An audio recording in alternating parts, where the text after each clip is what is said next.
avec Mr. Monday, Tuesday, Wednesday, Thursday, Friday night et Mr. Saturday night. Tony Marinaro and Cole Caulfield here. Comment ça va, Bello? Mr. Saturday night, under the lights. Quelqu'un m'a envoyé un message hier, il dit Tony, il n'est plus Mr. Saturday night, il est Mr. Every night. Là. C'est plus samedi soir. C'est pas mal ça, mais le samedi... Hey, il y a 20 de ses 49 buts marqués le samedi soir. Arrête ça, là. Oui. 20 de ses 49 buts, Tony. On peut l'appeler aussi Monsieur l'étranger, parce que sur 49, il y en a 26 à l'étranger. Puis ça, c'est un statistique qui m'impressionne beaucoup. Exact. Ça m'impressionne aussi beaucoup, le fait qu'il n'a jamais marqué aucun but dans les nationales dans un filet désert. Mais et quelqu'un qui arrive de la Lune, là, on va le dire, parce que là, on est sur la Lune cette semaine. Quelqu'un qui revient de la Lune puis qui est là depuis un bout à chercher de l'eau, là, ou du sable, ou je ne sais pas trop, là. Oui. Puis qui revient, il va la regarder un peu, puis va dire OK, lui a 50 buts, il doit en avoir scoré 30 en avantage numérique. Oui. Eh bien non! Eh bien non! Il marque des gros buts à 5 contre 5 et il marque des buts qui permettent à son équipe de créer l'égalité, voire de prendre l'en-devant dans des matchs. Puis il y a 12 buts gagnants. Qui dit mieux? Il y a 12 buts gagnants. Il n'y a aucun but dans un filet désert. Il y en a 26 des 49 à l'étranger. C'est formidable, là. Il marque. Mais en plus, pas juste qu'il marque, aussi, son premier but hier. Slavkovski, Suzuki, puis lui, là, ils avaient l'air des Harlem Globetrotters qui jouaient au hockey. Non, mais regarde la passe entre les jambes. Slav, ça se peut pas, ça. Ça fait 2 fois en 2 matchs que Slav repère de 2 endroits différents, mais repère exactement au même endroit Caulfield. La passe des dieux, là, dans le match précédent, Caulfield est à la même place. Fait que là, tout le monde a compris c'est quoi le nouveau bureau de Cole. Regarde ça. Regarde le tir. Ça, c'est de l'instinct. Ça, c'est de l'instinct. Regarde le tir. Il avait même levé un jambe, là. Regarde, sur la jambe droite. La jambe gauche était déjà dans les airs. Et son deuxième but est l'archétype d'un joueur de hockey. Un joueur de hockey complet. Garde bien, passe sur le flash. C'est un setup play, là. Là, récupération de rondelle. Il voit tout de suite. Il dit, qu'est-ce qu'il fait là, lui? Il coupe mon tir, je vais chercher un meilleur. Non, mais le D pense que je suis un gaucher qui va essayer de le déborder. Le défenseur, très mauvaise prise d'information, là. Il est droitier, il peut pas le déborder. Regarde, ses patins pointent vers où? Fait que là, Caulfield dit, OK, je compute ça. Tu passes soulevé pour moi-même. Je m'en sers comme écran. Regarde, c'est beau. Il passe la rondelle à lui-même. Le prochain qui va me dire que ce petit gars-là n'est pas un joueur de hockey puis que c'est un gars unidimensionnel qui marque des buts ou un gars qui, sans Nick Suzuki, est rien, va te dire en affaire, les 3 gars de ce trio-là sont rien sans les 2 autres. Et c'est ce qui fait la force et le brio du trio. Même le tir, OK? C'est un bon tir. Peut-être n'importe qui d'autre dans l'équipe tire de la même façon. C'est arrêté par Shesterkin. Les buteurs naturels, là, ce gars-là, il est né avec quelque chose. Là. Il est né avec le don de marquer des buts. Si le tir est franc, qu'il n'y a pas d'écran, Shesterkin fait l'arrêt. Mais là, le défenseur revient avec une cheville cassée. Puis il vient pas aider son goaler, là. Il nuit encore plus, il met son bâton dans les jambes. Caulfield sait très bien ça. Se sert de la palette du bâton du défenseur comme écran, et c'est comme ça qu'il bat Shesterkin. Je te le dis, il compute. Cette séquence-là, c'est Keanu Reeves dans la Matrice. C'est The Matrix, là. C'est ça, là. Il a computé le match, et ça témoigne d'une intelligence. C'est comme l'instinct de Slav, qui est de dos, puis qui sait exactement où est son body, puis un type du revers comme ça. Tony, on n'a pas vu ça depuis 40 ans à Montréal. Arrêtons, là. Mais on n'a pas vu ça depuis 40 ans. Même, OK, Stéphane Richer en a marqué 51 en 1990. Le trio, non. Comme ça. C'est le meilleur trio des Canadiens depuis Muller, Danfus puis Bellows en 93. Depuis Chott-Lemaire-Lafleur. Je pense que oui. Depuis Chott-Lemaire-Lafleur. Puis c'est peut-être le meilleur trio de la Ligue nationale. Peut-être. Le seul que je peux penser, Wyatt Johnston, avec Mikko Rantanen puis Jason Robertson, c'est très bon aussi. Pas reposant. C'est très bon aussi. Pas reposant. Mais quand la dernière fois quelqu'un a scoré de même à Montréal? Ça doit être moi en Super 9. Ou dans le temps au Dagobert. En passant, salut Monet. Messieurs. Bon, très bien. Yo-yo, on continue. Jake Evans, hier, a été...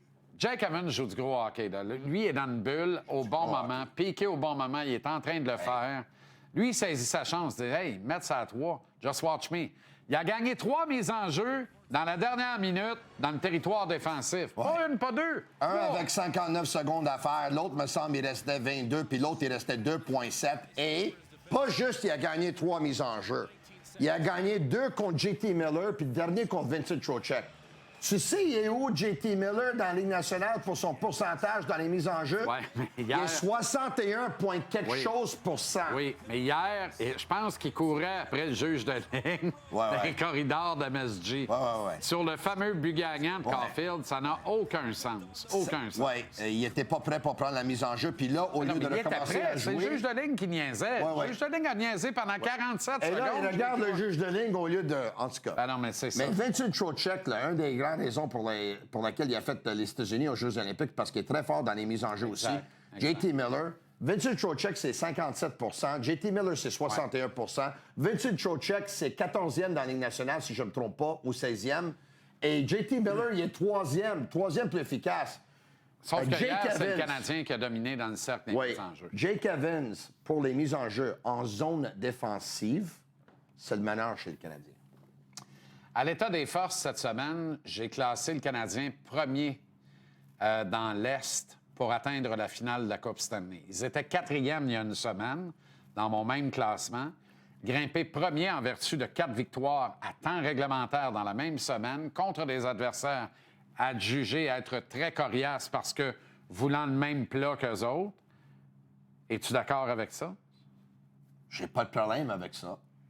J'ai pas de problème avec ça. Parce que toi, tu voues un culte au Lightning de Tampa Bay. Moi, je Le Lightning est 2-2 dans la dernière semaine, au moment de publier le classement mercredi. Là. Puis 2-2, avait perdu contre le Canadien la veille. Puis on ne sait pas si Victor Edmond va revenir. Là. On ne le sait pas non plus. Puis s'il va revenir, quand il va revenir? Et ça change la donne beaucoup, on l'a vu. Mais ça fait toute la différence, évidemment. Exact. Il est leur meilleur défenseur, même si Darren Radish connaît une saison de tonnerre. Là. Je ne voudrais pas affronter Victor Edmond. Et les Sabres aussi, dans la dernière semaine, avaient 2 victoires, 2 défaites. De là, la glissade. Ouais. Puis le Canadien avait battu les Hurricanes et avait battu le Lightning. Alors, pour moi, il n'y a pas de doute que le Canadien, c'est le coq. Ouais. Au moment de publier le classement, maintenant, on n'a pas perdu depuis. On a joué hier, on a gagné encore. Dans les derniers 7 matchs, le Canadien, il y a 3 matchs qui ont accordé 2 buts, puis il y a 4 matchs qui ont accordé 1 but. Le Canadien joue du hockey des séries éliminatoires. Je comprends que Jakub Dobeš, il n'y a pas Vasilevski, lui, qui a gagné 2 Coupes Stanley. Il n'y en a pas grand gardien de but dans les dernières 20 ans qui le sont en pensant.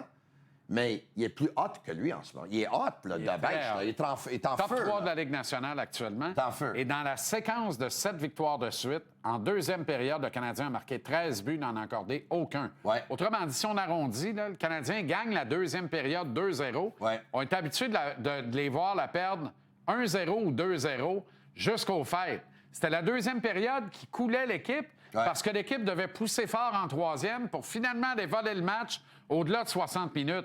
Je cherche pas pourquoi on gagne à temps réglementaire. On gagne 2-0 en deuxième période depuis 7 matchs. Ça donne des victoires à la réglementaire, même si hier, honnêtement, et c'est pas positif de la façon dont je le dis, Jacob Fowler a rendu ça intéressant. Là. Honnêtement, là, Jakub Dobeš, on ne le saura jamais, là, mais oui, mais c'est ça. Mais Jakub Dobeš, hier... Dans la première puis la deuxième, il a fait des gros arrêts. Il y a 12 shots après 2. Là. Non, mais il y a eu Et en troisième période, quand les Rangers ont dit « Attends un peu, on va aller dans le bleu », puis il n'a pas résisté quand ils sont allés dans le bleu. Moi, là, je te le dis. Là, oui, mais JC, là, on va montrer le but d'Adam Fox. Mais il a fait un gros arrêt sur Adam Fox hier. Il a fait 2 gros arrêts sur Will Cooley hier. Il a fait quand même des bons arrêts, mais écoute, il n'a pas été chanceux sur les 2 buts non plus. Ils ont mis beaucoup de trafic contre lui. Il y avait du trafic qui était petit. Ce trafic-là, Dobeš l'aurait repoussé avec son bloqueur. Regarde ça, là. Mais Dobson doit faire un meilleur job aussi avec oui, mais lui aussi. Lui aussi. Il doit être au top de son cercle, puis il ne doit pas se laisser... il doit protéger son carré de sable. C'est son terrain de jeu, c'est sa zone à lui. Regarde comment il est petit là-dedans, là. Qu'on le veuille ou non, Tony, là, un moment donné, il faut arrêter. Là. Hier, là, on lui a attribué des arrêts alors qu'il n'y a même pas de show puck. Là, je veux bien Jésus de Montréal, mais calmez-vous les nerfs. Le numéro 1, on l'a, il s'appelle Jakub Dobeš. Ouais, puis on ne le saura jamais, mais d'après moi, il blanchissait New York hier. Mais ça, on ne sait pas. Là. On ne le saura jamais, c'est ce que je te dis, mais les deux. Le type de but qu'a accordé Fowler, Dobeš ne les aurait pas accordés. Il a gagné, je vais te poser une un autre match question. au Madison Square Garden, puis on donné du repos à Dobèche en même temps, donc c'est positif. Moi, j'ai pas de problème avec. Il a perdu à MSG en décembre. Il a perdu. Oui, il a perdu 5-4, donc déjà, c'est beaucoup mieux. Oui, voilà. Moi, la question, là, puis je te mets au défi de me dire s'il y a un lien ou pas. Jacquet revient dans l'alignement de la ligne bleue contre le Lightning de Tampa Bay. Oui. Il est autrement plus puissant que les Rangers. On lui donne tout près de 14 minutes de temps de jeu. Oui. Et hier, contre le pire club de l'Est, on l'utilise moins de 10 minutes. Pourquoi? Ça, c'est une bonne question. Parce que si tu joues pas 10 minutes contre les Rangers, c'est aussi bien de sortir du line-up. Mais moi, je te suggère que hier... Là, Hier, ils ont donné des minutes à Lane Hudson en désavantage numérique. Hein. mais je te suggère que hier, on a limité le temps de glace de Jacquet pour mieux protéger Fowler. Pour limiter les chances de marquer de qualité. J'achète. Ouais. Écoute, c'est le défenseur qui est le moins habile des défenseurs des Canadiens. C'est pas pour le critiquer, il est le moins habile. Là. Mais il a joué presque 14 minutes contre le Lightning mardi.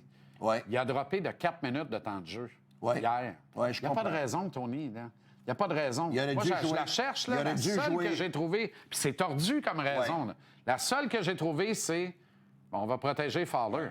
S'il veut augmenter snap. ses minutes encore une fois, c'est un gars qui doit faire en sorte qu'il doit jouer à des avantages numériques. En plus, tu sais, il peut nettoyer le devant du but, il peut bloquer des lancers. Parce qu'un gars, dans un monde idéal, tu ne veux pas Lane Hudson pour essayer de nettoyer le devant du but, pour bloquer des lancers, de risquer de se faire mal. Est-ce que tu trouves que Lane pousse un peu trop offensivement?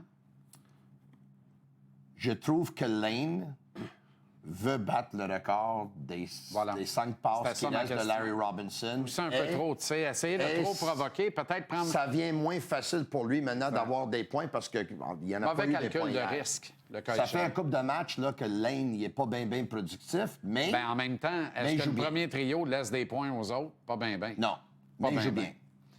Mais il devrait battre le record quand même. Hey, Lane, 5 passes, je vais gager sur lui. Je pense qu'il va aller chercher 5 passes d'ici la fin de la saison. Il reste quand même 8 matchs. Il va le faire. Oui. Slavkovski va avoir son 30e. Suzuki va avoir 30 buts. Suzuki va avoir 100 points. Caulfield va avoir 50 buts. Non, Caulfield va en avoir 51 au moment d'être présenté à la foule à Montréal dimanche. Il va marquer 2 demain? Oui, monsieur. Mais oui, parce qu'il est... Mr. Saturday Night! Under the lights! La fièvre du samedi soir! Salutations à la À Ligue TVA Sport. Demain, manquez pas ça.